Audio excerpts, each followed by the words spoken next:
Hello, Global Theater. My name is Jerry Fialka. Today is May 15, 2022. We want to thank Rob Grant and his amazing podcast, I'm Probably Wrong About Everything. It's an honor and a pleasure to be here with Tom Bray today. Hey, Tom, where are you calling in from? Hey, I'm in Ann Arbor, Michigan, home of the Ann Arbor Film Festival. It's pretty cool. I love that. WCBN. That is a great radio station. Yes, it is. So the first question is, what is the best thing for a human being? What is the best thing? Yeah. Wow. There's so many great answers to that question. The single best thing. Well, apart from the obvious of water, I would say basically in the context of today's world, I would say peace. I love both of those. That's really good. What's your favorite form of information, how it comes into you? My favorite form of information is hearing from someone else. I like the human interface. Human interface. That's a good way to put it. Human interface. Why do you think humans collect or gather information? I'm sorry, say that again? Why do you think humans collect and gather information?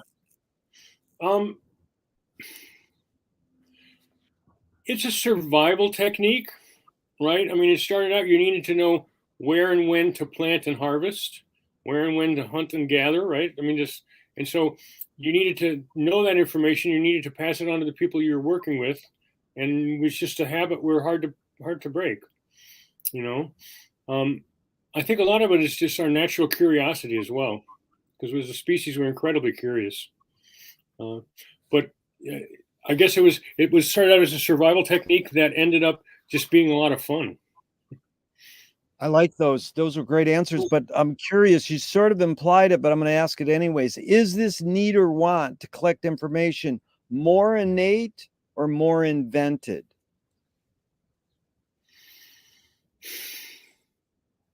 I'm thinking, looking up in the air. Look, there's no, by the way, there's no rush on any of this. No, that's fine. I'm thinking. I mean, in situations like this, I want to try to go with my first instinct because it's usually what I'm thinking. And the reason I'm hesitating is I was going to go with innate, but it was, and maybe I'll just stick with innate because maybe the need to transmit information is what led to language, right? So, yeah, there you go. Well, you're anticipating the next questions. Do thoughts create emotions? Do thoughts create? Yes, that's all that creates emotion. Is thinking more innate or more invented? So there's a couple levels of thinking. I mean, actually, let me withdraw that comment. Yeah, so I'm gonna define thinking as higher levels of thinking, not instinctual, because that's not really thinking. I'm talking about critical thinking, right? And I think that's what was it? It's not innate. It's what's your other word? Invented. Invented. I think thinking is invented. Yeah. Very. Yeah. I mean, it's a practice. I don't know what I. Go ahead. I said it's a practiced skill more than an invention. But yeah. Yeah. I guess you have to invent. I don't know what I think until I fill in the blank. I don't know what I think until I until I think about it. That's good. I mean, it's kind of a robberous loop there, but that's okay. That's all right. Exactly. Can humans think without language?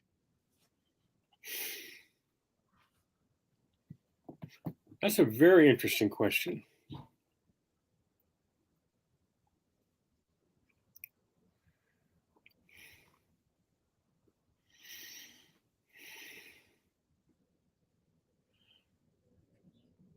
To me, it's a fine line between, I mean, thinking without language is the process of creation in its truest form, right? I've experienced this sometimes when I'm doing live sound, and Peter Mad Cat Ruth, musician from Ann Arbor, fabulous harmonica player. I heard him describe it once when talking about improvisation with musicians. He said, sometimes you just got to jump off the cliff and see what happens. And I've had that happen a couple of times mixing live sound, where for some reason I figured out where the band was going without them telling me, and I did just the right thing, and like half of the band turns and looks at me and go, how'd you do that?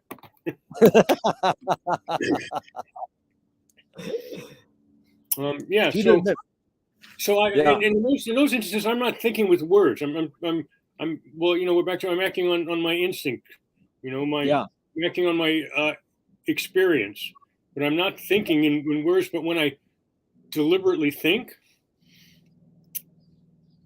I have a mental voice talking to myself in my head, right? I mean, I'm using words to think. If A equals B and B equals C, then wait a minute,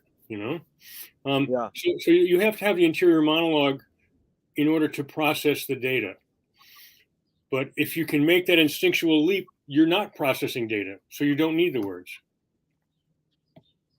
Pretty amazing. You touched on a lot of great stuff there. One was First Thought, Best Thought. That's one of my heroes, Allen Ginsberg. But Peter Mad Cat Ruth is truly a hero. He used to practice in my basement in Ann Arbor. Oh, really? Nice.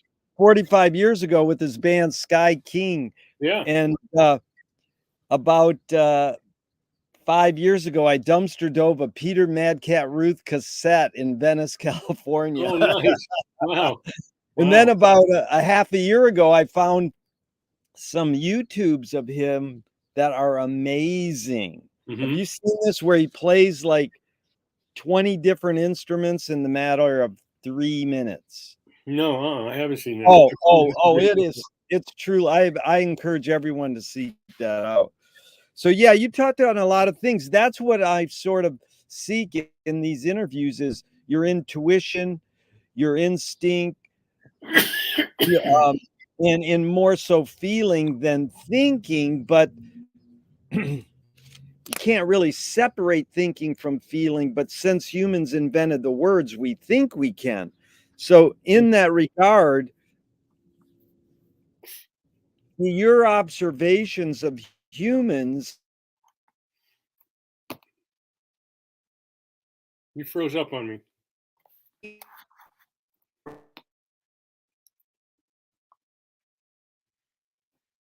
You're still frozen.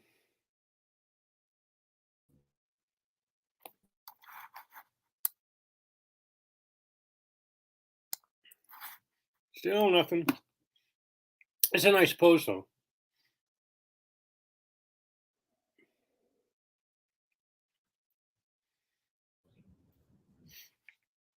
Okay, I'm going to go get some water. I'll be right back.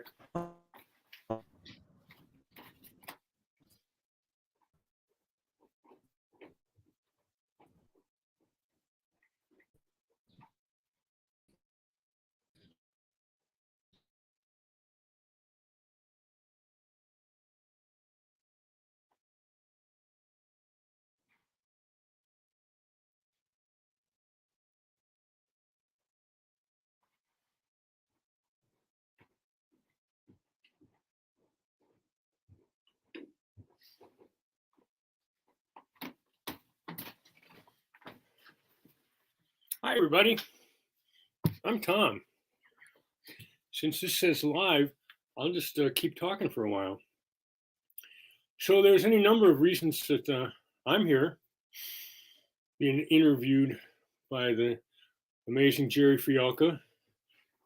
We've known each other a long time, but mostly it's been in my role as tech director for the Ann Arbor Film Festival. Hey, Jerry, welcome back. Well, something went haywire. That's very rare, and doing this for 2 years. It looks like you've got fairly shaky internet. You're pretty blotchy. Okay. So I'm gonna probably move inside the house, because that's what's probably happening. I was told that it's the closer you are to your modem, the better, but it never was that way for years. And you being a tech person, is that true? It's true. It's just it's not so much closer, but it's the fewer obstructions between you and the RF signal. Oh yeah, you look better already. Okay, there we go. Let's So you just, might have had like some walls that were just blocking the RF transmission a little more than usual. that's what it was. Wow. Thanks for telling me. And we got that resolved.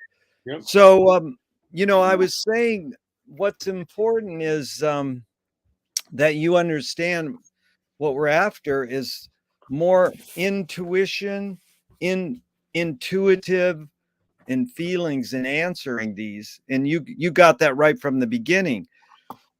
And you use the word instinctive. Mm-hmm. So I didn't hear your answer, but maybe you can repeat it. Your question I didn't hear your last question. You didn't hear your question. So the question was, your observations of humans in general, are we more feeling beings or more thinking beings? How would I perceive the human race as more feeling or more thinking? That's it. Yeah. I think more feeling. Yeah. Sadly, I mean, it's a great foundation. You need to have the foundation of being empathetic in order to act responsibly. But too many people are checking their thought process at the door these days. Yeah. It's good. So Chomsky says an interesting thing. He says he says language is not just words. It's culture, tradition, a unification of community, a whole history that creates what a community is. Tom, what do you do when language doesn't work? When language breaks down?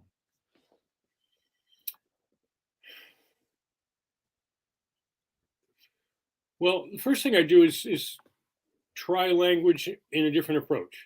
Yeah. Because I don't know of any other tool that can bring the subtleties and nuance to a conversation that works better than language, right? Yeah. It has to be used properly. It can't be used. I mean, think of it. Language can be used to, comfort the bereaved or slice someone to ribbons, right? Yep. I mean, that's just a crazy tool, right? It's just like a scalpel, it can heal or it can kill. So, Yeah. that's I got lost in what the question was, but I think I was Well, getting you answered it. A lot of things come full circle. Next Yeah. questions. The next two questions are from Alan Turing, 1950s. Is thinking a function of the soul? From Alan Turing, you said? Yeah, he came up with these two questions. Yeah, is thinking a function of the soul? Wow. To the extent that one believes that the soul is what makes one who one is, absolutely. Yeah. Right. To the extent that it's scientific fact that human beings have souls, jury's still out on that. I'll know if mine is freed from my meat sack here, right? That was well put. The second Turing question is, can machines think? Yes, of course, it's this question. To the extent that one thinks, actually, I'm just going to say yes. Yeah. But not yet. Yeah. Yeah, I don't see any reason for them not to be able to think because we're machines. We're just wet machines, right? Yep. Meat puppets. Meat puppets. I like that bit. Do you more pursue happiness or more pursue meaning? The two are indistinguishable for me. Yeah. Sorry. Don't be sorry. That's totally fine. Does the brain more detect consciousness or create consciousness? Like, is consciousness there bubbling away and we're detecting it, or are we creating it? So, consciousness or self-consciousness?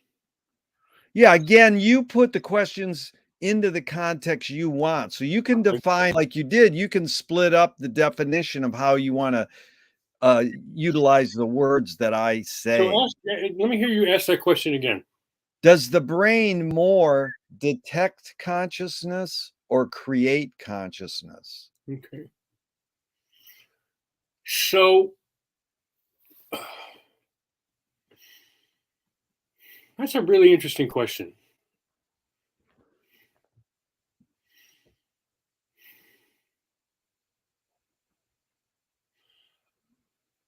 I would say it's a 50-50 proposition.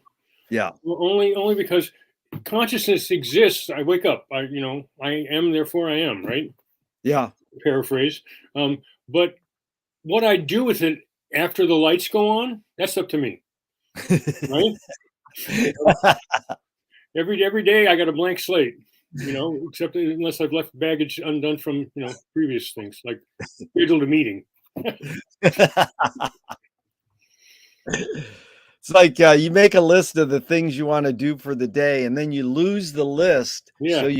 So you got the day off.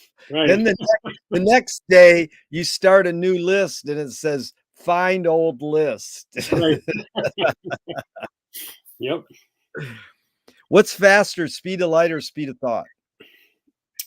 They're the same. Wow. You can't dismantle the master's house using the master's tools. That's you, Audre Lorde, the poet. Yvonne Rainer responded, said, you can if you expose the tools. The question is, what new tool do you suggest? Just to put it into context, Tom, the word new doesn't have to apply. What tool do you gravitate towards? And if you want to apply the cute quotes I add before some of these questions, you can, but you don't have to. So what's my go-to tool? That's sort of it, yeah. I like that you can't undo or unbuild. You can't dismantle dismantle the master's house with the master's tools unless you expose them. Well, no, well, that's two. Yeah, I know. I combined the two. Yeah. That's good, unless you expose them. Yeah. Yeah. Because that feels like a complete thought to me. Yeah.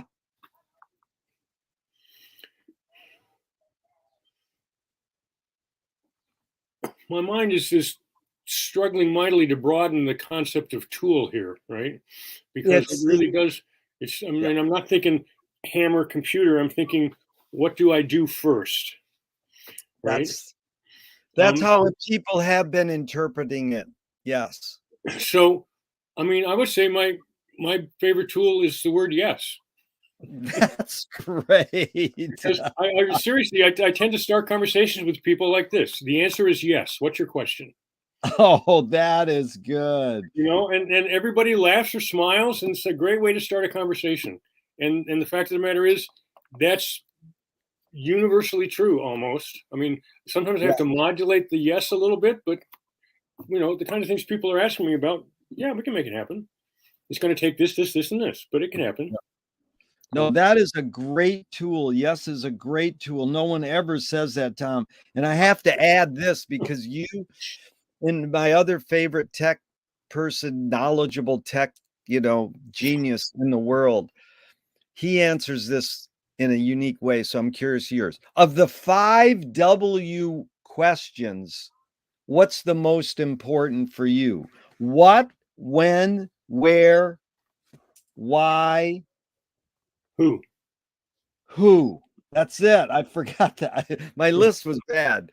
Yeah. What's your my favorite and probably the most important, I think, ultimately is why.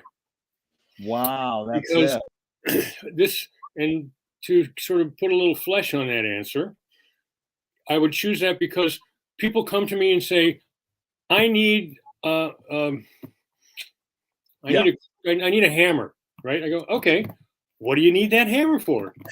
Well, I'm replacing a pane of glass. Really interesting choice. Why did you choose a hammer? Well, my friend said that's why I needed it.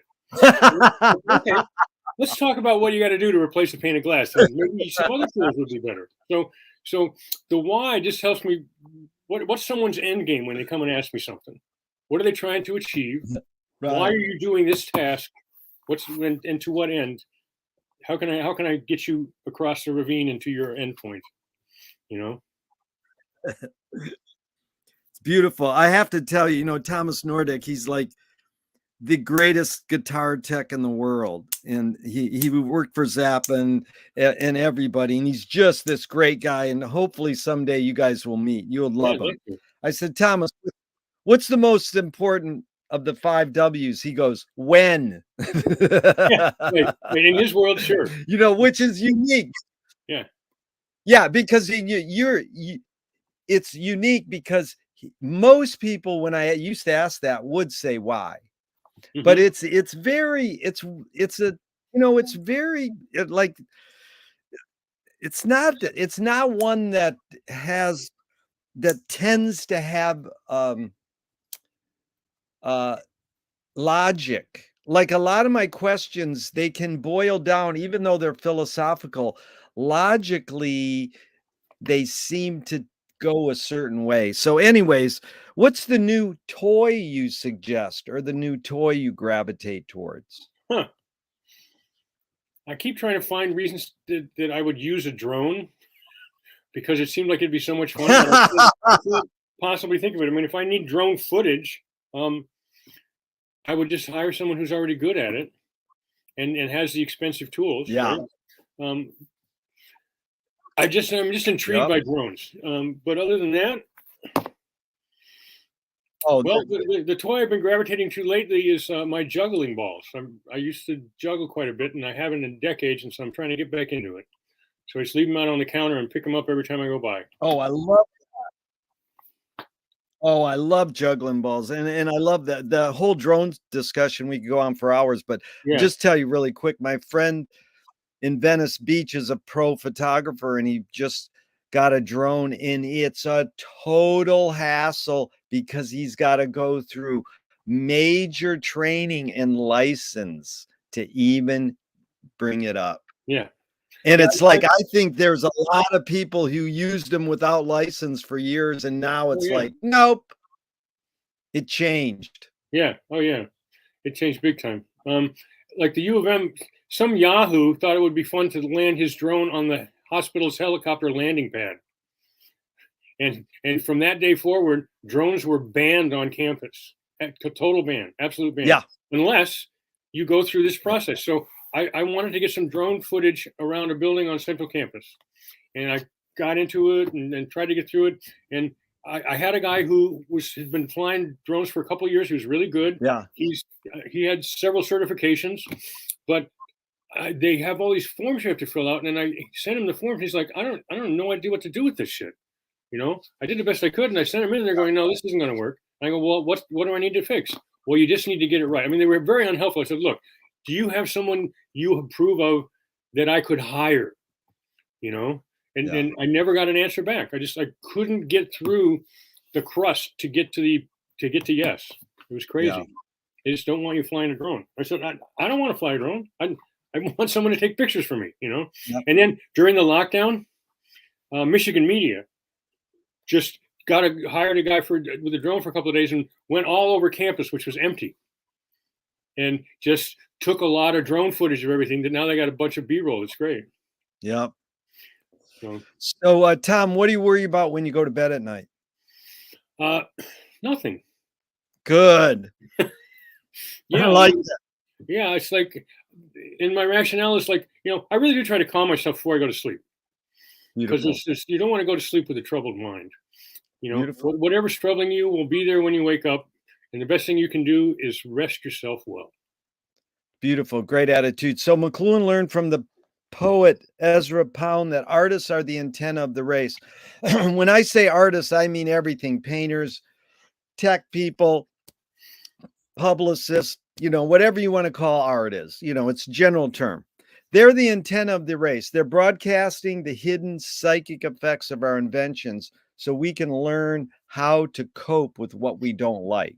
What we know what drones do, but how have they really shaped us, and how can we cope with what we don't like? So I asked you the question Marshall struggled with his whole career. Why do we humans ignore the hidden psychic effects of our inventions, even though the artists are broadcasting them to us? Why do we as humans ignore the psychic side effects? Yeah, the hidden psychic side effects. Yeah, Hmm. it's like unintended consequences. It's like, Well, I mean, this kind of goes along with, checking your brain at the door, right? yeah, Um, so I have 3 simple rules for life. Let me lay them out for you. please. Have fun, pay attention, and review rules 1 and 2. That is good. So, I mean, if you're having fun, you tend to be more open to something new and fresh, Right. right? And if you're paying attention, you might find some of these otherwise undisclosed psychic underpinnings, psychic side effects. But also, I mean, if you're not having fun, you should be doing something else because, come on, you only got one ticket here, right? Yeah, I love that. Fun is the most important. It The is. playground. Play. And if you know, and if you really want to, if people say, "Oh, that's too simplistic," well, just break it down. Just keep digging. You know, it boils up to this. It's not you know, thin and frothy. There's actually some thought behind it because it just works. But it does have sort of a great embrace of contradiction, Tom, because earlier when you talked about Peter Metcalf's Ruth's advice is sometimes you just got to jump off the cliff. Yeah. That reminds me of the line I learned years ago. It's I'm trying to get more control over my spontaneity. Right. Yeah. So having fun is you're trying to be spontaneous. Paying attention Is watch out for that truck. Yeah. But also, you know, paying attention. If you're not paying attention, you might miss an opportunity for fun. So, you know, That's it. right? Do artists have moral obligation? Absolutely. Yeah. And I think their obligations are to themselves. Nice. Right. Are you? They Yeah. don't have an obligation to society, but if you have a creative urge, you have an obligation to do something with it. Yeah. Are you more afraid of new ideas or more afraid of old ideas? I'm more afraid of old ideas because too often they just don't go away. Let's look at that leaked Supreme Court ruling, for example. You know, based in the Middle Ages, for crying out loud. Jeez. I mean, come on, you know. Oh, it's great. Susie, can you turn that off and pull the plug up? So, can you conjure up your earliest memory ever? Or You one know, of them? I heard somebody asked about that a few weeks ago, I think, and I was thinking, wow, I wonder what my earliest memory would be. Or just one of them? Well, I was going to say one thing that sticks in mind that is still very vivid for me was actually a dream I had sometimes when I was a very young child. Yeah. And it was in our house. My bedroom was shared a wall with the living room, and that wall in the living room had, you know, bookshelves built in, and some cabinets at the bottom part. And my dream was that I was up in my top of my bunk bed, and skeletons would climb out of the cabinets at the bottom and come and sneak into my room and try to get to me, but they couldn't because I was under the covers. That's beautiful. Is memory more a curse or more a blessing? Oh, it's a blessing. Yeah. It's a blessing because, I mean, being able to savor the good things you have had in the past and being able to use bad experiences to avoid them in the future. What's wrong with that? Yeah. Tom, please tell me somebody within your immediate family, then outside your immediate family, who had an impact on you, and just briefly discuss what that impact was, like a role model. Right. Well, my dad died when I was in the 7th grade, so I was just, you know, getting to the point where we could get to know each other as people. So he obviously had an impact on me, but not as huge as it would have been, I think. So I have to say my mom, because it took me a while. You know how the older you get, the less stupid your parents get. That is beautiful. Yeah. What'd you mainly get from your mom, you think? Well, I was just going to just go in there, and that's to give people a break. Yeah. You know, just give them an opportunity. And some people might turn around and say, "Yeah, give them enough rope," right? And some people will hang themselves, and some people will, you know, build a swing, right? It's just like, so it is that. But she was very nice. She was a very nice woman. She was kind, and she wouldn't hold if somebody needed something, she just wouldn't hold back. You know, she would do it. And just taking that lesson of that's where I get, the answer is yes. Yeah. Right. Great attitude. So outside your immediate family. Outside my immediate family, role models, boy.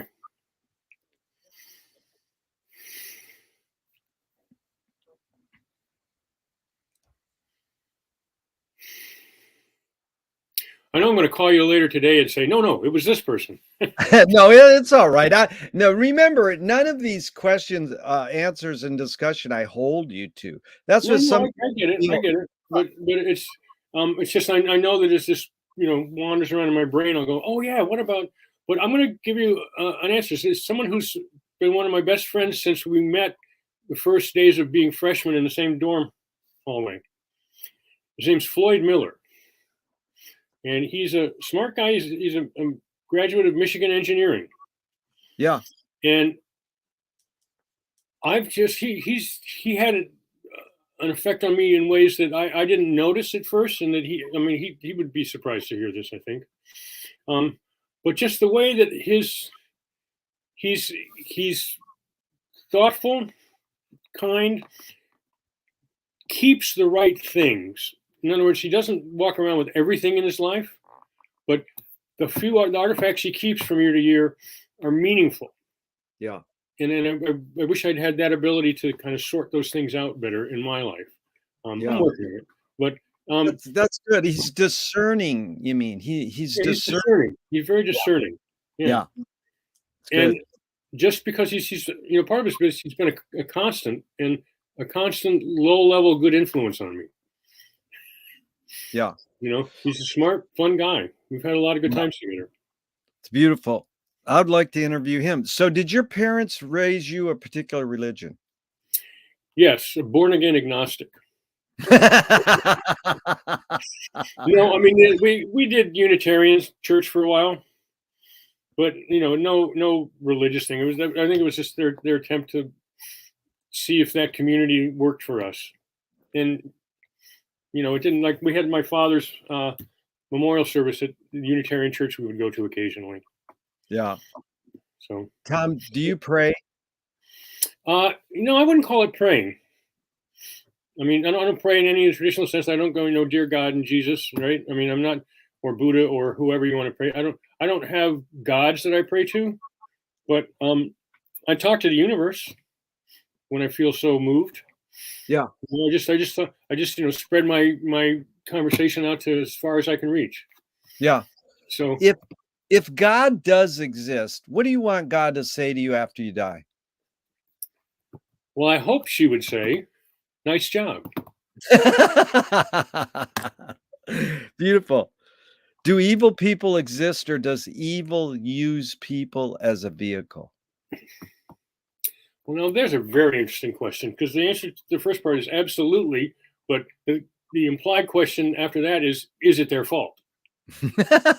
Right? See, this is Tom. Let me just tell you, this is what I want. I want people to psychoanalyze the question, not just answer it, but let me break down your question, and this is how I interpret it, because then it helps me develop questions better. And I'll just give you an example. All these initial questions where I say, is it more this or more that? This woman a couple months ago went, the word more doesn't function in your question. And I love that. So, yeah, so go ahead. You did that well, but what's your answer? Well, I think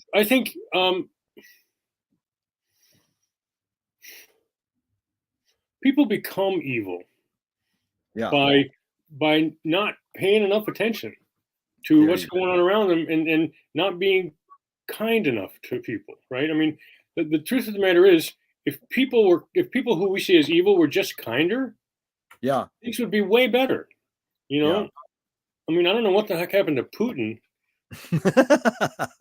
but geez, man. Jeez. I don't know. I saw a clip from Saturday Night Live, not just last week, I think. Yeah. he said, so apparently Putin's going in for cancer surgery. I never thought I'd say this, but good luck, cancer. I saw that. It's Yeah. it's sort of, you don't want to wish evil on people, but it's like, oh my God. Yeah. So But this when you look at somebody like Donald Trump, who's just a juvenile jackass, right? So calling him evil is perhaps not the right word, but he's just totally unanchored and rudderless. I mean, so people like that could be seen as evil, but they're mostly just discouraging to us as a race. And this is the follow-up that goes along with what you're talking about. How do you advise someone to deal with an enemy? And so I'm going to set it up with a few modern thinkers' thoughts. Alan Watts says, if you acknowledge your enemy, you empower them. Coppola stole from the mob and the samurais. Keep your friends close and your enemies closer. JFK said, forgive your enemy, but don't forget their name. Yeah. And Fellini says, I need an enemy. So it's a lot of thoughts. The basic question is, how do you, Tom, advise someone to deal with an enemy? But first, how would you respond to Alan Watts? If you acknowledge your enemy, you empower them.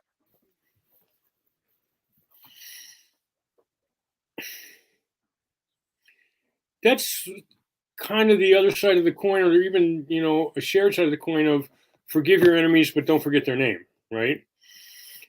So someone who wants to be your enemy wants you to be their enemy back, right? So if you acknowledge that and become an enemy, that's fine. If you forgive your enemy, they're going, God, how dare you, And you go, no, it's fine. We're cool. But don't forget them. Forgive your enemy, but don't forget them, because, and this is a lot of, again, I hear from people, something like, oh, you're going to work with so-and-so. Oh, they're not good. They're not. I said, look, they've never done anything bad to me. Right. And until they do, they're fine. Right. I have no prejudices against someone from innuendo, rumors, or someone else's anecdote. I go, wow, that sounds like it really sucked. But our relationship has been fine so far. And until he does something like that to me, it will continue to be fine. Yeah. Well, that's, you really evoked Ram Dass. He said, I'm having a real hard time loving George Bush. Like, fill in the blank. I'm having a real hard time loving Putin. Like, is hating hardwired in humans? Is it innate or invented? Like, do we learn how to hate, or is it in us innately? No, I think it's like many of the things, it's innate as a survival instinct, but we've honed its edge to a very fine one with our critical thinking, or lack thereof, perhaps. But I mean, it's because it's like a fight or flight kind of thing.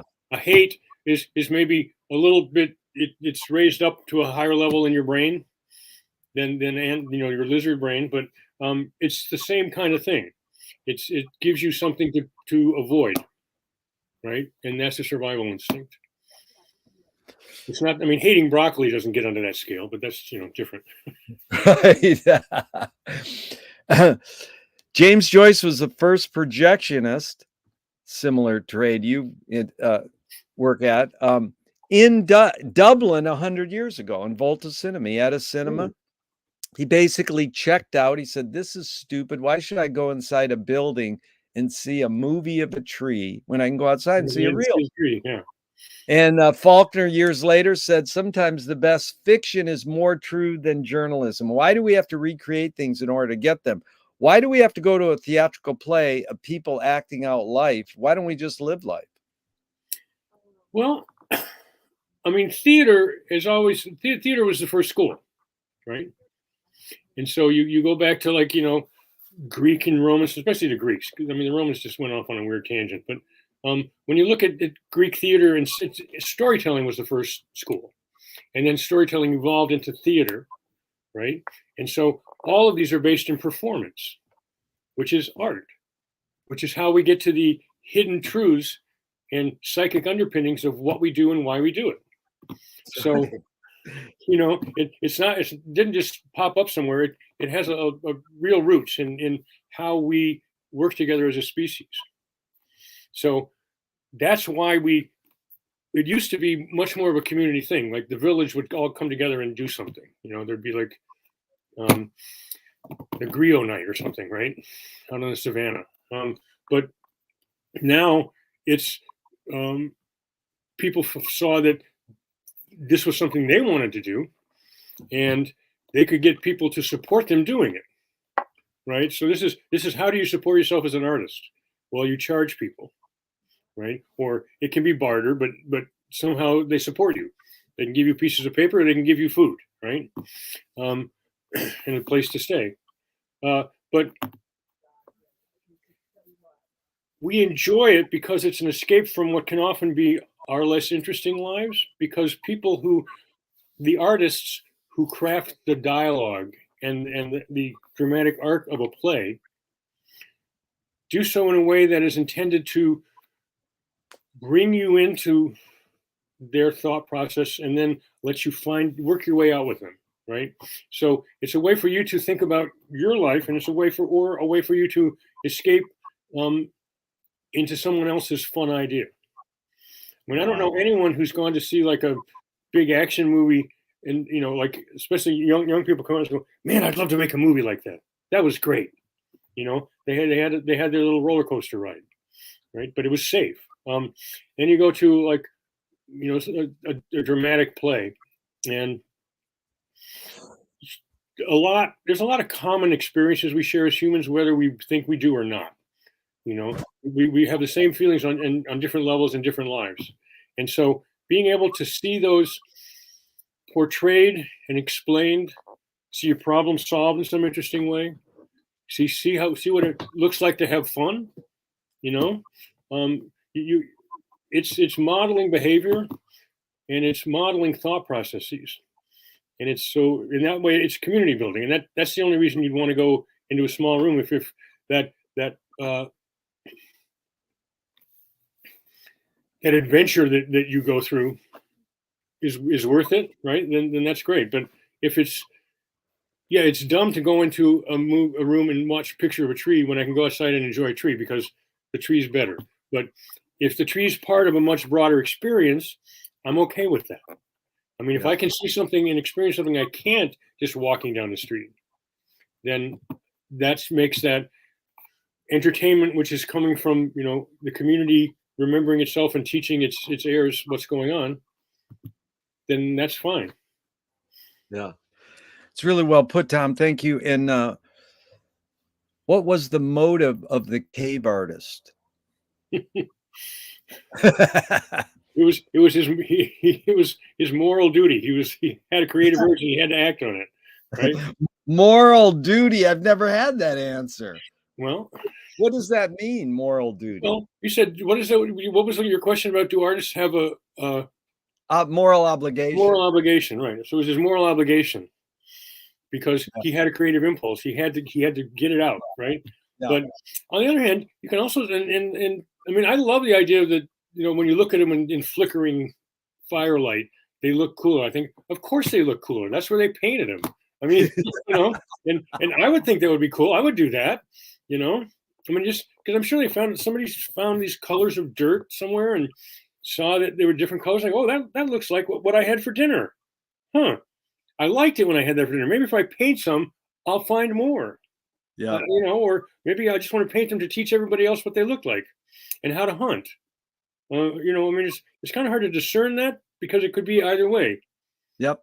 It's interesting because when you said community building on the last question before motive of cave artist, one person said about a month ago, they said, what's the motive of the cave artist? They said, to keep people in the cave. Which is funny. Like, come over and see my cave paintings, and now I got you in my cave. Now we can be friends and hang out. I mean, it's endless what people guess, and we don't know. And the beauty is if we had one of those cave artists with us right now, and they could speak English in our terms, they might not even know how to explain their motive. Right. Like I said, it's their moral obligation. It's like, well, I just had to do it. You know? Yeah. Which gets me to you. Like if I'm at a party and I don't know you, I just say, hey, what do you do for a living? What do you usually say? I actually haven't answered that question in years because we haven't had parties to go to. And they're probably different now. What would I say now? I would say I'm a midwife to the arts. Oh, that is good. I've actually answered that, which is certainly going to start a conversation. But from conversations at various film festivals where, we'd be teching for some of the live cinema stuff we do at some of the screens. And we'd just be talking and chatting about different people. And I'd talk about people I'd worked with and stuff I'd done. And I go, wow, man, do you have like a website of your art? And I go, well, no. I mean, I've done some creations. I've probably done, I've maybe a dozen things that are my children, but I've been midwife to thousands of them. Yes. That's what I do. I help people get to where they want to go because I'm good at it. Right. And that's the biggest thing with people so involved in tech every second, Right.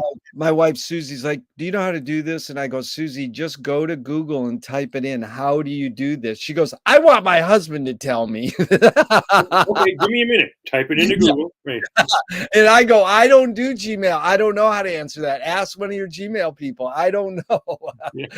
But it is funny because in the midst of knowing you're the tech guy at the Ann Arbor Film Festival, that people don't realize that there's two elements here. There's what you're seeing on the film, that's the content, and that the projector is as big as a part of what you're seeing. Yeah.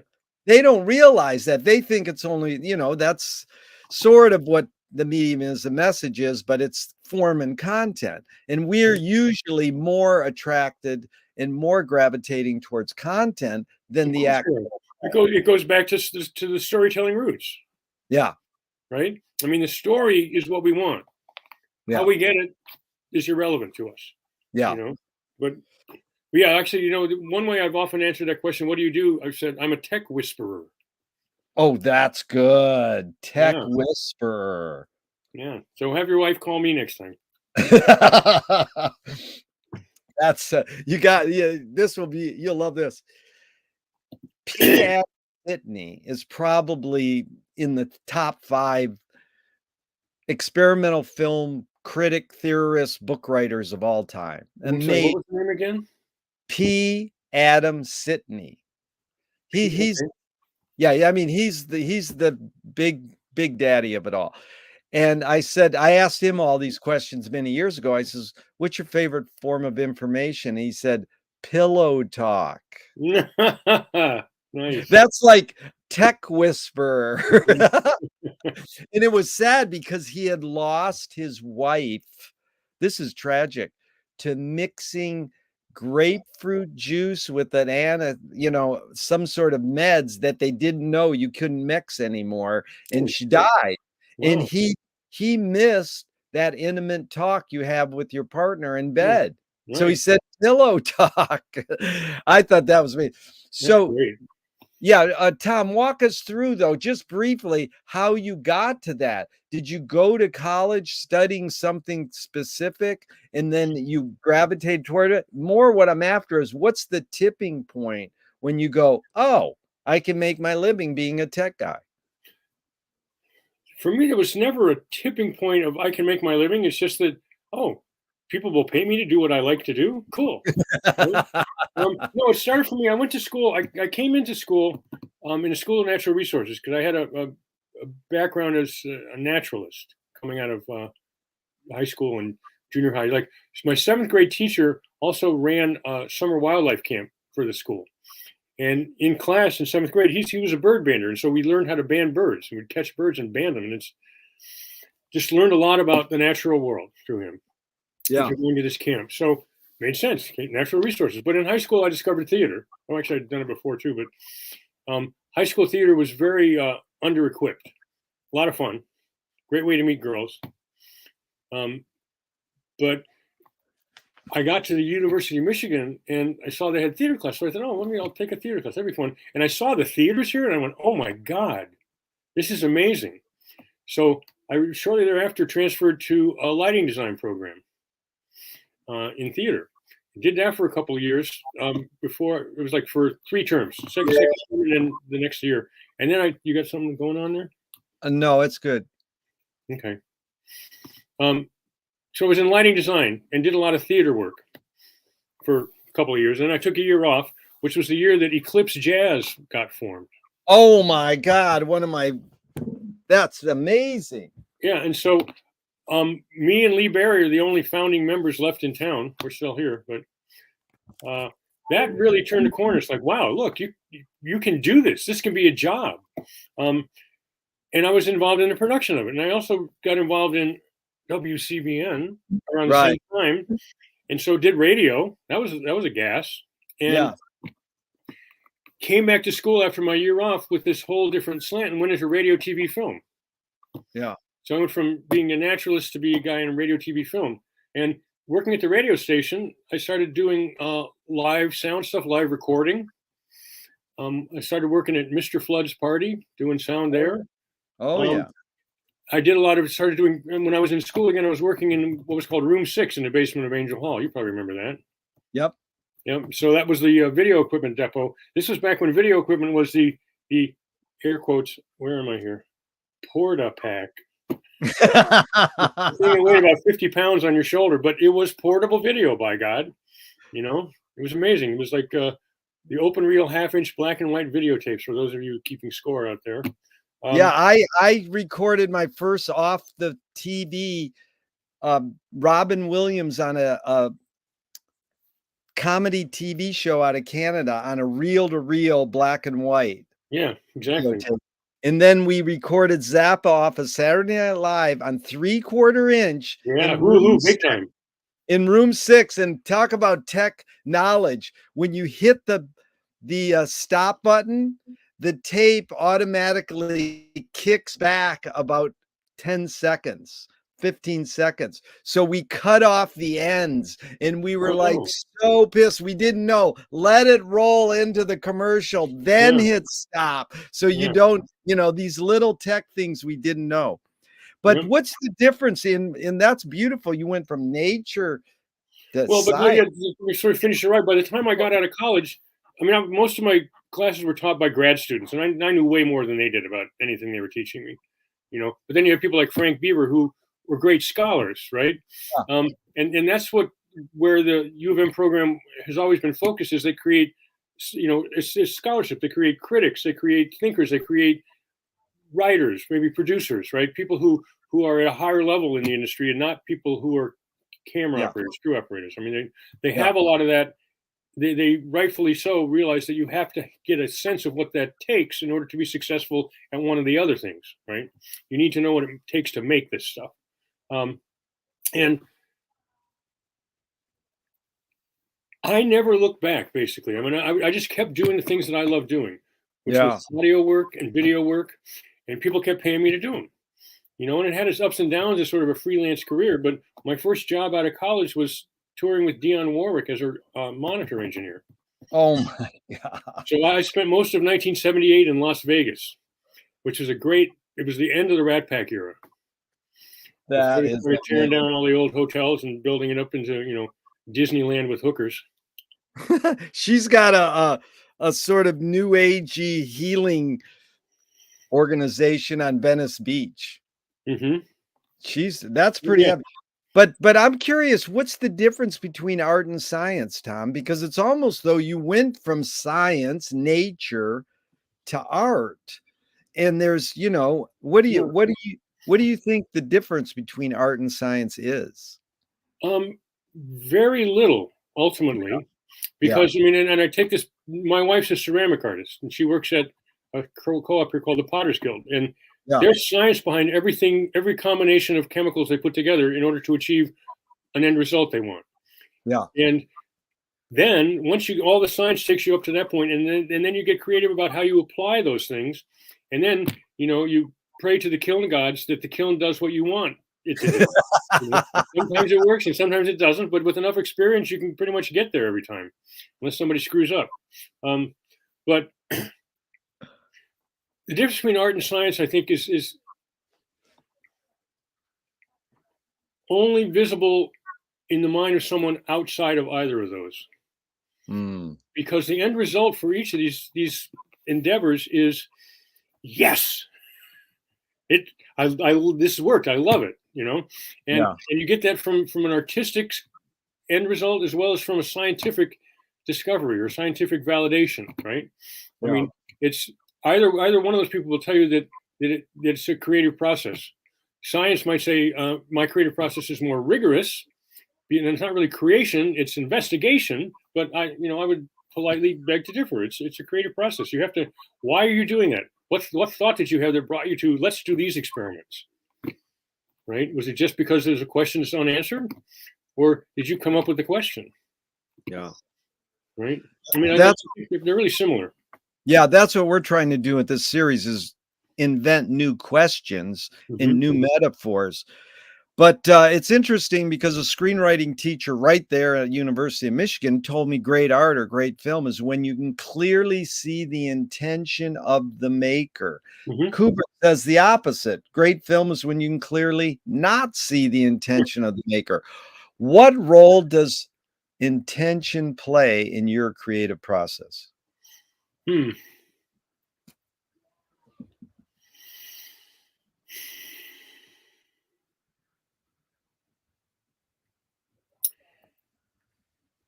So it's hard for me to say it has a role. It doesn't feel like the right question to me. Okay. Intention is my companion in the creative process, right? That feels better to me. I like that. Oh, let's go with that because there's the follow up is Duchamp said there's no art. Well, hang on. Try it again. You froze up there. Yeah. Duchamp says there's no art without an audience. How much do you think of your audience when you're making your art or doing your creative thing? Well, first of all, I agree that from Duchamp's perspective, there's no art without an audience because he is all about the audience, right? I mean, that's the whole nature of what he does is, but there is art without an audience. Artists make art. Again, it's a moral imperative, right? They have this idea and they can't not do it. So there is art without an audience. Absolutely.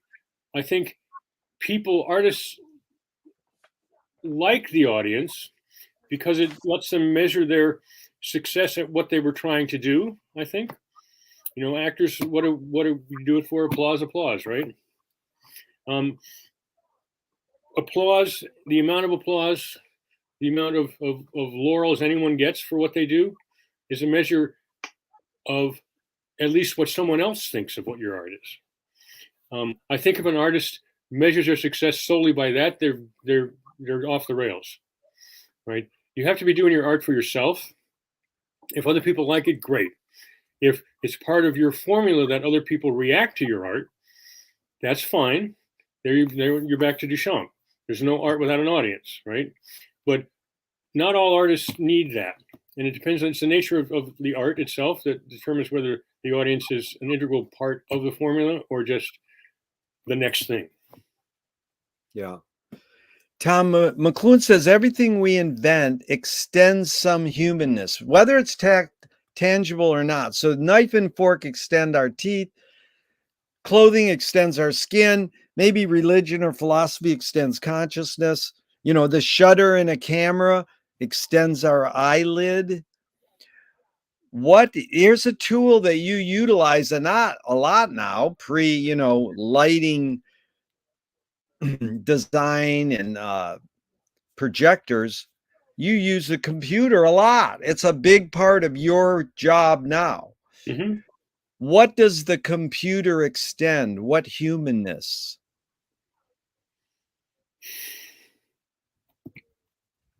That's an interesting question, because it depends on what I'm doing with it. Like right now, I have 2 computers just crunching video files. You know, I mean, that's like hired labor, right? Free labor. Just somebody give them a shovel and move the dirt. That's good. I think computers, they're a very interesting tool, right? Because you can, if you get to a point where you depend on them. Let me backtrack a minute and tell you about a little arc I went through that really taught me something about technology, which ultimately is just now computers are the only technology beyond, the inclined plane that makes any difference. So when I was first starting to do sound stuff, like doing live recordings, what we had 2 little 8-channel Yamaha mixers down at the station. You could push them together, so you could get 16 channels. But they only had left, center, and right switches. There wasn't a pan pot. So if you remember early stereo records, the bass was over here, the drums were over here, the guitars and the voices were in the middle, right? So I didn't like that. And in retrospect, I wish I'd played with that more, because it's kind of cool. But we didn't have any signal processing stuff. I didn't have any like limiters or compressors to help smooth out vocals and stuff like that. And I kept yearning for more stuff. And then finally, when I got to a point where I had access to stuff, I thought this was great. And then at some point, not long after that, within a year of like sort of having better tools, I went back and listened to some earlier recordings, and I went, these are better recordings.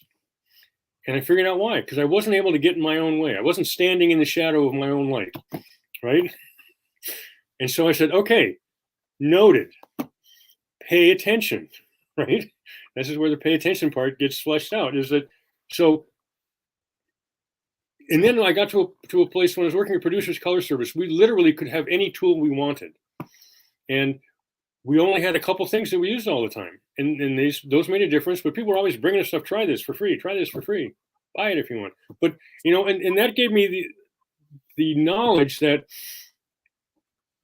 the right tools, carefully chosen, are really all you need, right? So I can make $10,000 sound like $100,000 now, because I know what to do with it, right? I can make $100 sound great, not like $100,000, but I can make it sound great. I mean, it's just, so part of that was just was honing my craft through experience, and I went from yearning for more stuff to realizing more stuff's getting in my way, to realizing, oh, here's the important stuff, right? I've got sidetracked a little. Give me your question again. It had to do with tools, the computer, right? No, you answered it, but it was, what does the computer extend? What humanness? Right. Yeah. Well, yeah, and literally for me, it's like a day laborer. For me, it's like what? Like a day laborer. A day laborer. Yeah. That was so. That's because I mean, I don't know that it extends. It does something that is unextensible in a human being for me, right? Yeah. It crunches ones and zeros in ways that I never could. I mean, if it was film, then I'd have physical access to it, but I don't. So I don't know that it extends anything for me other than muscle power, in effect. Muscle power is really good. Okay, so if me and you were sitting with George Manupelli over 60 years ago, and we're going to start the Ann Arbor Film Festival, the basic question is, should it be inclusive or exclusive? And just keep in mind that, we know there's a fraction of animation and documentaries, but it's mainly experimental films. Chick Strand was starting Canyon Cinema at the same time with Bruce Bailey. And I asked her this, and she said, we were trying to recreate our 11-cent movie-going experience by showing a newsreel, a cartoon, and then an experimental film. Brackage came along and says, no, don't show that other stuff. They already got a venue. Just show experimental films. So just your bottom line, would you say we should be more inclusive or more exclusive? Well, first of all, I love the idea of experimental film being with a newsreel and a cartoon. I really do. Sam Well, Brackett, that's sorry, kid. I'm just Yeah, like, oh, that's a great idea. I mean, it's the perfect way to introduce experimental film in a comfortable context like that. Yeah. But and I was saying, okay, I'm going to give you what sounds like a smart aleck answer, but I think it should be inclusive enough to be exclusive. Yeah. Right. In other words, anything goes. You've only got so many hours you can screen. Right. And so Yeah. everybody wants to get in because it's cool. Yeah. But you can't try and be exclusive. Yeah. That's what David Donnell did, and flamed out. What are the services and disservices of marginalizing experimental film? Jackson Pollock was on the cover of Life magazine in 1949. Bruce Conner, regular folks started to develop an aesthetic about experimental painting. Bruce Conner and Maya Deren weren't on Life magazine covers. This is asked with a bias, but generally it's privileged or entitled, I call them rich art kids, who develop an avant-garde aesthetic and dominate experimental film. Any comment? I missed the very first part of that. You came in a little bit. Just repeat the first part. Yeah, it's what are the services and disservices of marginalizing experimental film? Like the normal kid can't. Yeah. The services and disservices of marginalizing experimental film. Yeah. Meaning making it exclusive. Yeah. Yeah.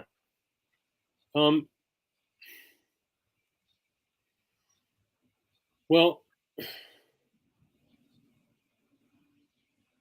like much art, there are things that should just have been left conceptual. Yeah, that's a great idea. Don't do it. Because nobody wants to see that. But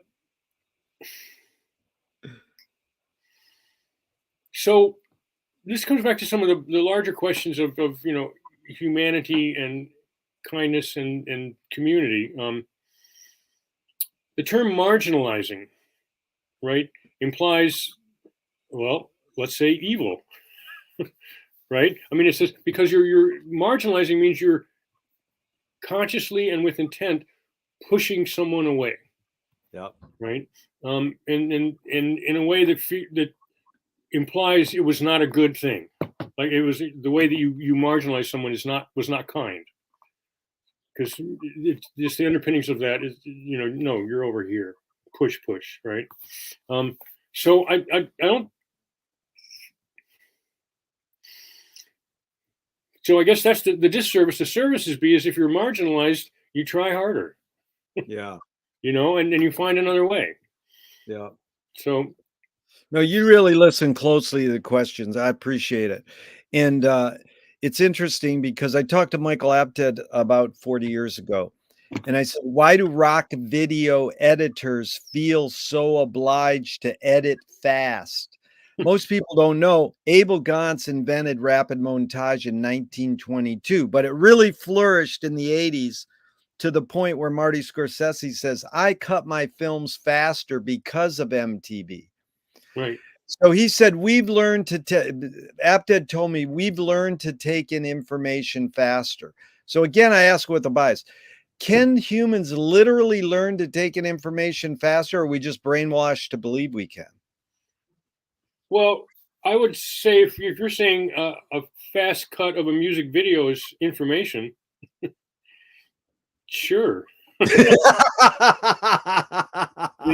mean, so I think in the 80s it had to do with how much coke everybody was doing, but but I'm talking about, now, I mean, even Kevin Smith, who was in Ann Arbor and now he makes commercials in LA. I says, what's the, commercials used to be 60 to 90 seconds. Now they're like 10 seconds. And right.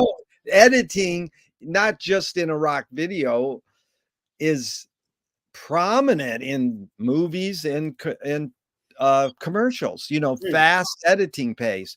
So, it's sort of like, did Evelyn Green's speed reading actually work? They says you can learn to read faster. Right. And it really, Tom, the bottom line hidden question is can humans literally multitask? I'm a firm believer in no. Thank you. But I can do serial interleaved monotasking. That's worthy of a whole self-help book. Right. Serial, what's the part? Serial interleaved monotasking. Interleave, L-E-A-V-E? Leaved. Serial interleaved monotasking. You can replace it with interwoven, but I like the word interleaved. That is good. You should write a pop anthropology, man. Yeah, there you go. No, it's called neuroscience. That's it. Pop neuroscience. Yeah. Okay, well, you answered that well. Let's move on. Okay. So what's more important, conviction or compromise? Conviction or compromise? Yeah. Compromise.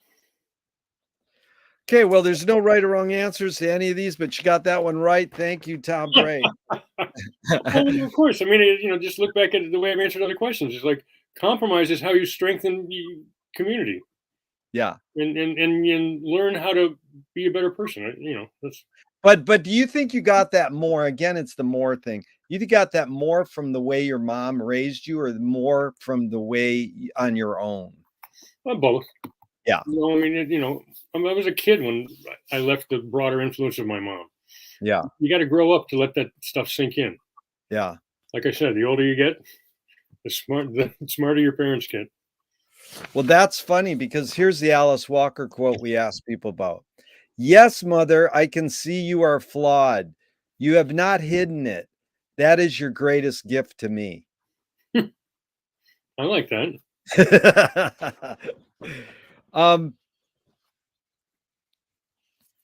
You've accomplished a lot. How do you rate these three elements? Luck, skill, and ambition. What played the biggest role, second and third?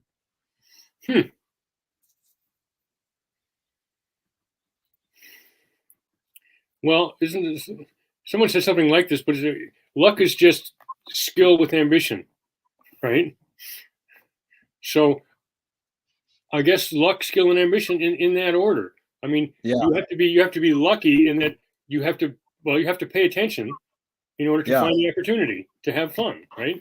So told you, it just keeps working, That's it. That's the more you practice, you get. Yeah. Oh, you froze again.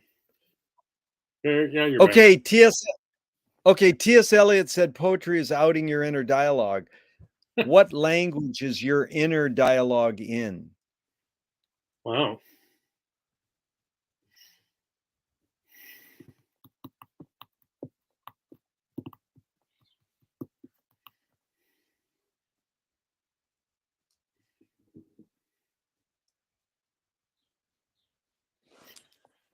I'm having a long inner dialogue about this with myself. I don't know. I mean, the poetry thing works. But I think, poetry is outing his inner dialogue. Yeah. Not everyone's, right? So, I think that. Let me move this back a little bit. I think that it would be as hard for me to put a language on what my inner dialogue would look like, other than results. I mean, it's just like so my inner dialogue comes to fruition with, okay, let's try this. Yeah. Right. I mean, it's my inner dialogue serves a different purpose than his. Yeah. I mean, but the inner dialogue, like he's talking about, I would probably write poems. Yeah. It's interesting because Abigail Child is an amazing experimental filmmaker. She showed the Emma Goldman film a couple of years ago in Ann Arbor. I says, what language is your inner dialogue in? She goes, I wish I knew. Yeah, well, there you go. I love that answer. I guess that was my answer. So back to George Manupelli again, one of my heroes. His mantra was ignore yourself. Jonas Mekas says there is no self-expression. And Cecil Taylor, the great jazz pianist, says, I'm just a vehicle and this stuff just comes through me. Right. I know it's both and it depends, and it's a stupid question, but is art making more self-expression or more you're a vehicle for whatever technology, culture, environments are dominant? The muse will out, right? Yeah. I mean, that's so if people are driven to make art, Yeah. I mean, at least of any consequence. I mean, if you're in an art class and you have to do a drawing and you don't want to do it, you're still going to do a drawing, right? Yeah. But yeah, I mean, in some ways, it's the vehicle. What was the other choice? Read me your question again. Is it more self-expression or more your vehicle? Right, and it's really a blend. I mean, it's not Cecil Taylor.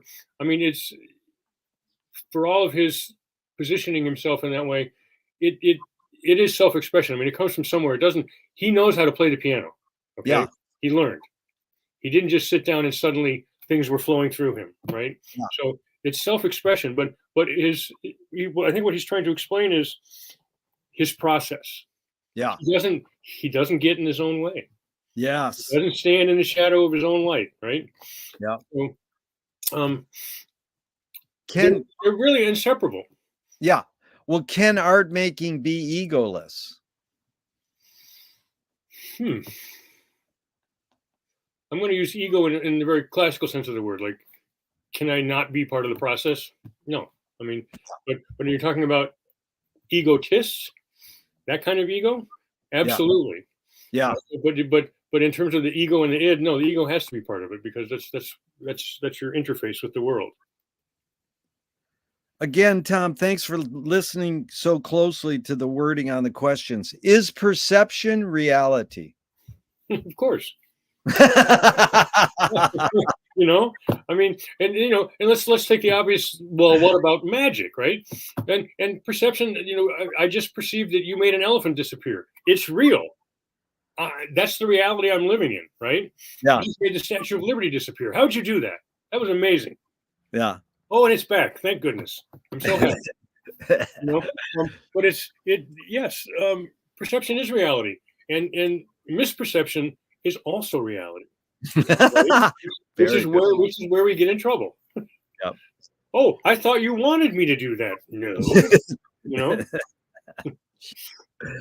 Okay, perfect follow-up. Lewis Carroll said, I believe as many as 6 impossible things before breakfast. Right. You believed in any impossible things lately?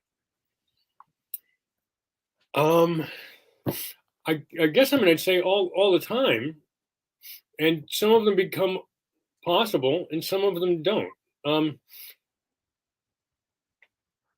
not going to be good with a specific here. Yeah. Except maybe I'll say this.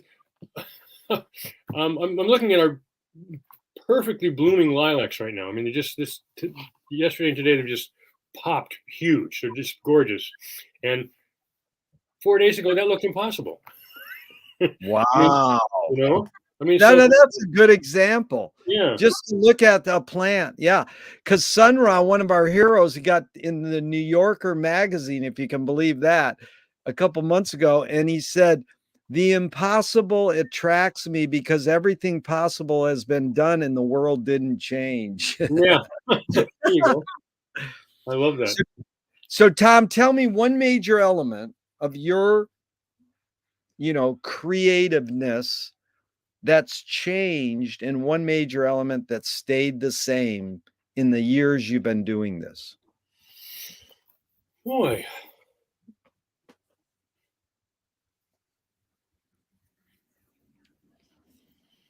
Well, something that hasn't changed.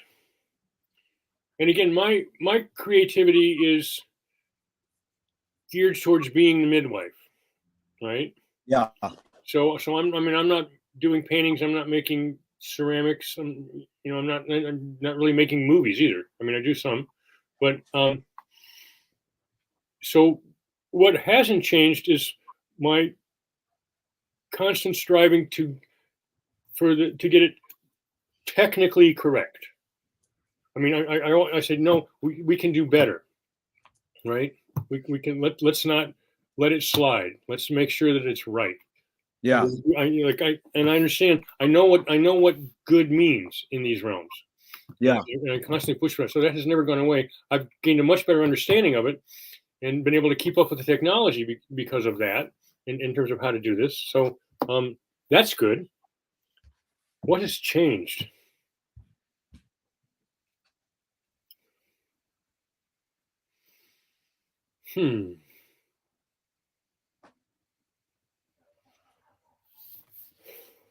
Well, my tools have certainly changed because I've Yeah. always been dealing with technology, and I've run the gamut from early analog through current digital. Yeah. I'm probably the only one on U of M campus who can still play one of those open reel half-inch black and white videos because I got a machine in the back room. Do you really? Oh my God, that is great. Yeah. Um,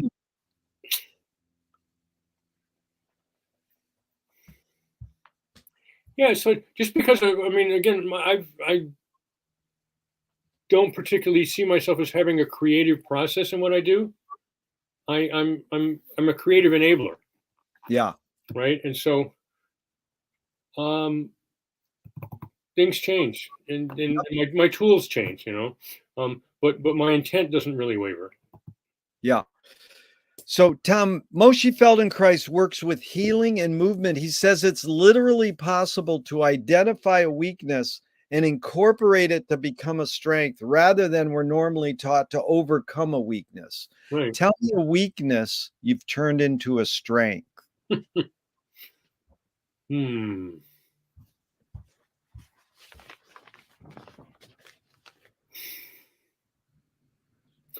So I'm going to get a little different here on this. So I'll term it a weakness, but so I have a tendency to want to step up in a conversation, right? I have a tendency to want to be the one who talks next, and I've turned that into a strength by seeing it and instead stepping back. Yeah. When I'm about to stand up, I go, wait, maybe I should step back, and I'm noticing those moments, and it's like I've got my internal talking stick making it around the room. Yeah. Right. Just let people have time to finish. Yeah. And if I don't get to say, I mean, unless I'm going, no, really, it's important. The house is on fire, right? Yeah. There's nothing I have to say in a conversation that's more important than anybody else. And Yeah. so I've turned that. It's a constant process, so it's not like I've turned the corner on that. But turning my instinct, if you will, or my first thing out of the gate is to start talking, and like I just stop talking now. So, and that's good. People feel more comfortable that way. Yep. So, No, I find that too, because especially hanging out in Ann Arbor, you meet these younger people and they show an interest, and I want to tell them everything I know. And I learned Bob Dylan said, never tell anyone everything you know. He learned that from the Bible. And it's like, if you find somebody who's open and they want to learn, they're like, you want to just blah, blah, blah, blah, blah, and that is an amazing thing about conversation. And I find that you have a skill that's similar to like a bartender, where people come in and they use the bartender as their right, therapist. right, And, I saw this in Ann Arbor this year where, these people are freaking out because their tech isn't working, and you have to be cool about it, even if they lose their cool. right. So how did, I mean, basically the question is anger can be a productive emotion when fill in the blank.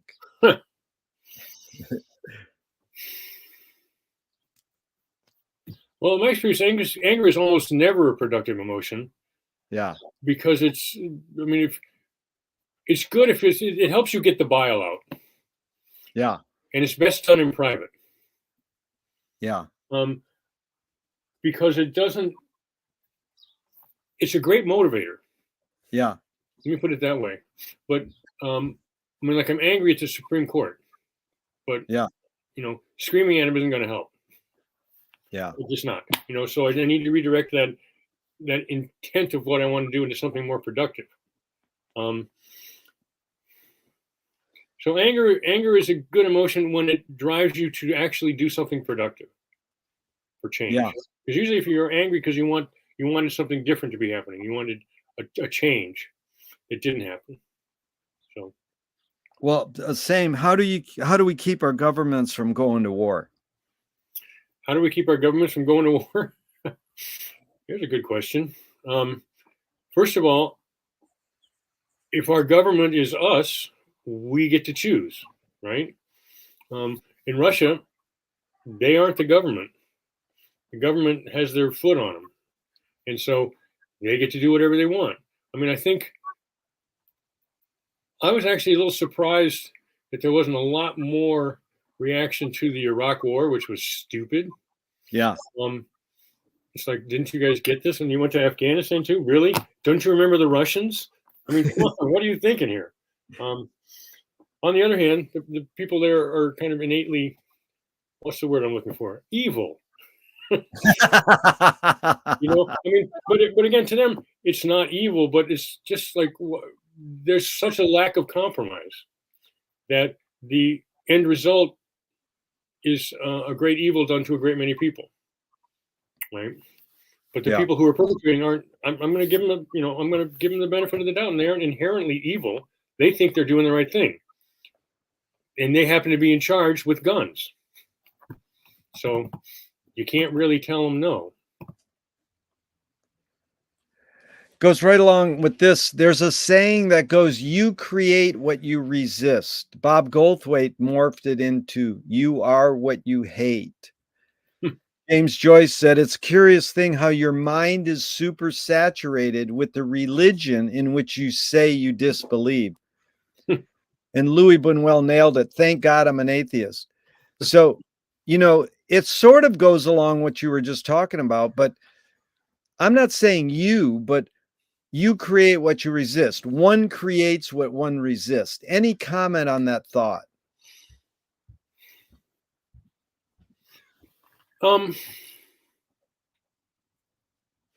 It sounds it has the ring of truthiness. I mean, it just feels like it's true. In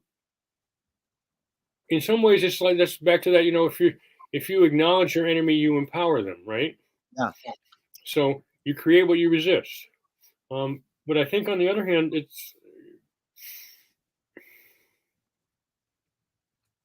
I think it doesn't work out in the long run. Yeah. Thank God I'm an atheist. I'm good with that. But I don't know that that's true, because if you resist, if you push back. So again, I think we need to be clear on the degree to which you resist and the level. I mean, if you're like, so if somebody's, invading your country and you resist, I'm not creating them. I am really resisting them, right? So, but in more normal conversations, by pushing back, you engage in a dialogue that should lead to compromise, right? These are all the things. These are all the outcomes we want. So, I think the act of resistance is really constructive. And I think that by resisting, you're not creating the thing you're pushing back against, the thing you're resisting. You're engaging in a way to make it better. Yeah. That's the way I'd see it. Well, you brought up the word truthiness. Buñuel, just to follow up, said, I'm for anyone who seeks the truth, but I part ways when they claim they found it. Yeah. I like that. That goes along with, if the cliche goes that the journey is more important than the destination, why do we have to name a destination or seek a destination if the journey is more important? Well, again, the destination, if it's a point on the map, then the implication is the journey has an end. If the destination is enlightenment, is there ever an end to that journey? Yeah. Right? So I think it depends on how you're doing it. But on the other hand, if I'm going to, hitchhike across the country, I want to get to Los Angeles. I know I'll get to Los Angeles, I hope. Right? Yeah. But that journey is going to be a ride. It's going to be what I tell everybody about when I get there. That's it. Getting all those rides. So in the right context, it all makes sense. But I applaud anyone seeking the truth, but we part ways when they find it. Yeah. Yeah. Utah Phillips said, anarchy is making rules for yourself and not other people. Who's entitled to make the rules? Boy, this is a good question.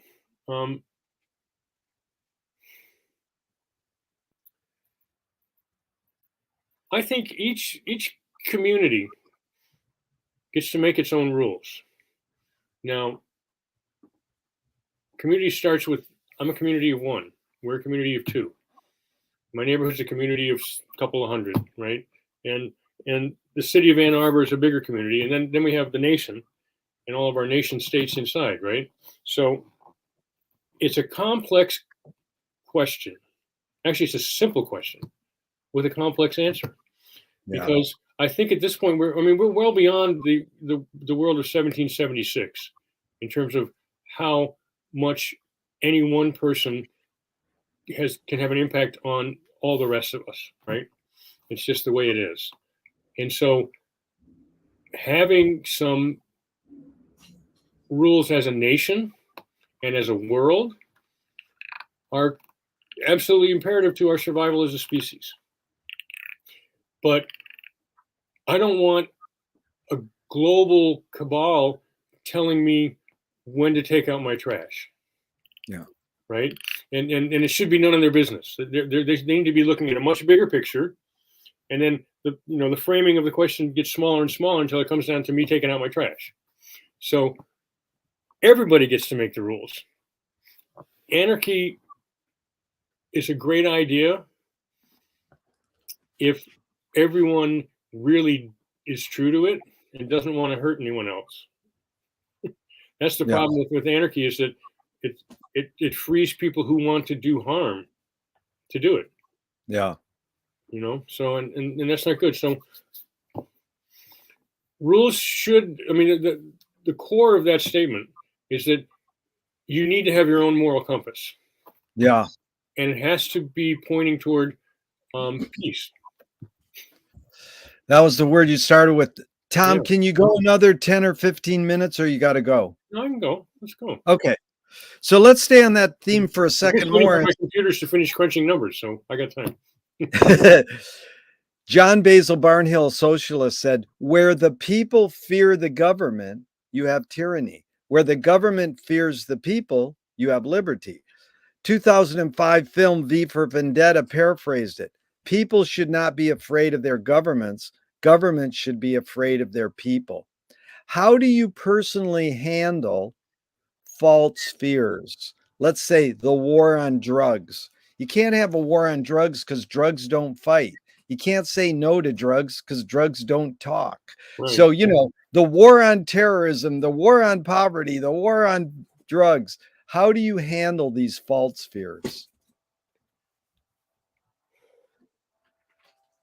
So, first of all, those are not fears to me, right? Yeah.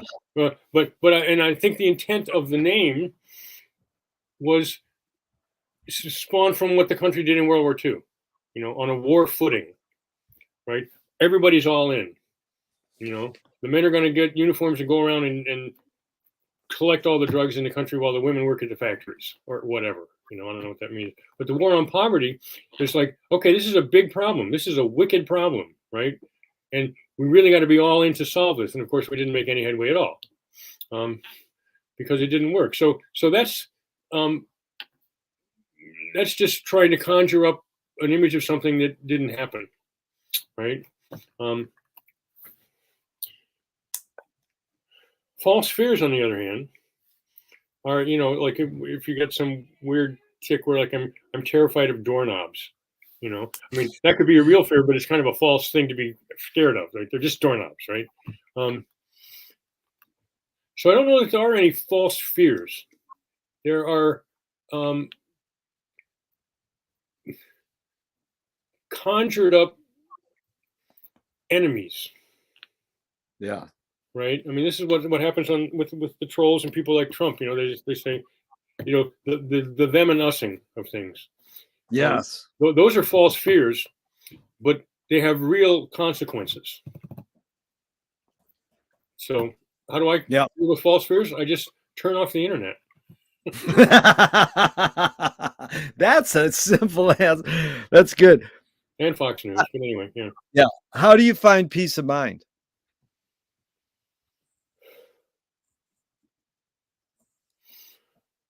A little bit at a time. Wow. Really, it's just incremental progress. Can you forget to die? Oh, wait, either that or 2 weeks at the beach. Nice. 2 weeks at the beach sounds good. Can you forget to die? Can I forget to die? Yeah, Sure. good. It doesn't mean it's not going to happen. That just means it caught you when you weren't looking. Which way should toilet paper come off the roll? Over or under? Absolutely over the top. No Why? question. Because that's the way it's pictured in the patent application. Dude, you're the only one who's ever told me that. I know that. My friend has that next to us. Yes. That's pretty dang good. So these are 5. Talk about being playful and fun. These are 5 Alan Watts questions just off the top of your head in a few words. Who started it all? Satan. Are we going to make it? Yes. Where do we put it? Over there. Who's cleaning it up? Wait. I'm sorry. I said not over there. I mean right here. Right here. Who's cleaning it up? Someone else. Is it serious? Definitely. Wow. If you were walking down the street today and you met yourself as a 12-year-old, what would you say to your 12-year-old self? Don't be afraid of girls. Right? Was that Susie laughing in the back? Yeah. That was appropriate moment to laugh. Yeah. Hello. Oh, fabulous. If a publisher was to release your autobiography off the top of your head, what would the title be? Really? Question mark. They want to scent the glue in the binding. What smell? Huh.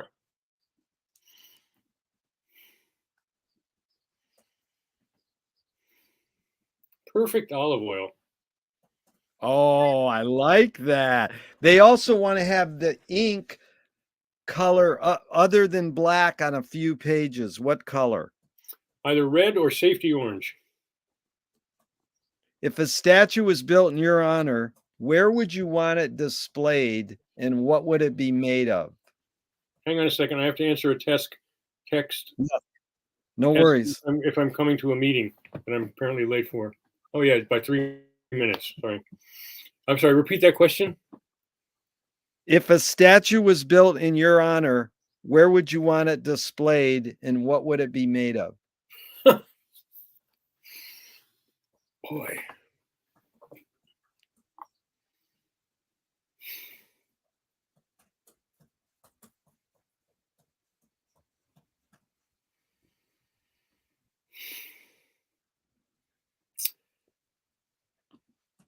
I would like it displayed somewhere surprising.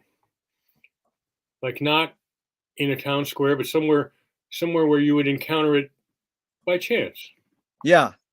Okay. And made of, I think I'd like to have it made of a tree, so it would just keep changing. Just Nice. a tree with a plaque in front of it. Beautiful. Tom, you got to get going, or you got time for 5 minutes more? Or I got 5 minutes more. This is a meeting I don't want to be at anyway. So tell me something good you never had and you never want. tell me something good I never had and I never want. Yeah. Huh.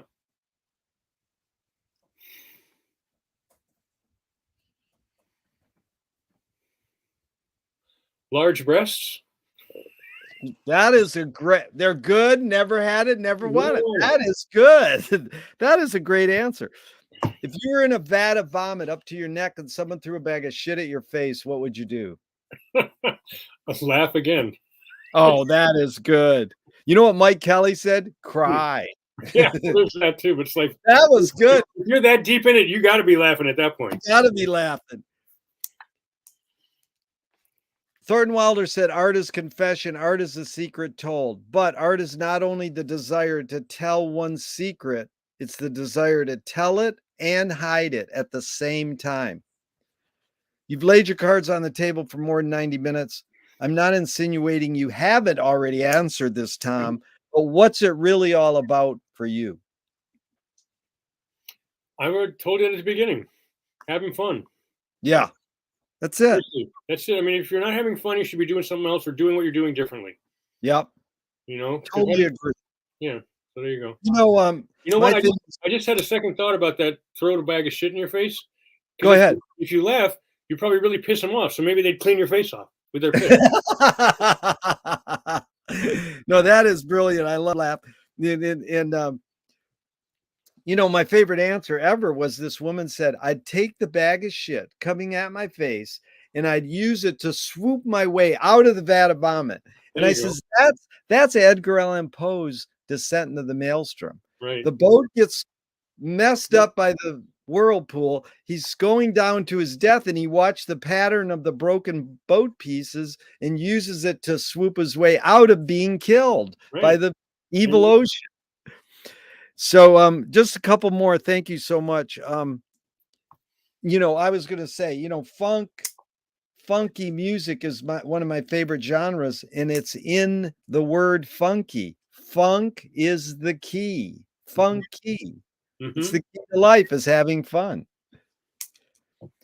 Okay, two more and we're out of here. What's the cultural shift you see developing today that inspires you? Huh.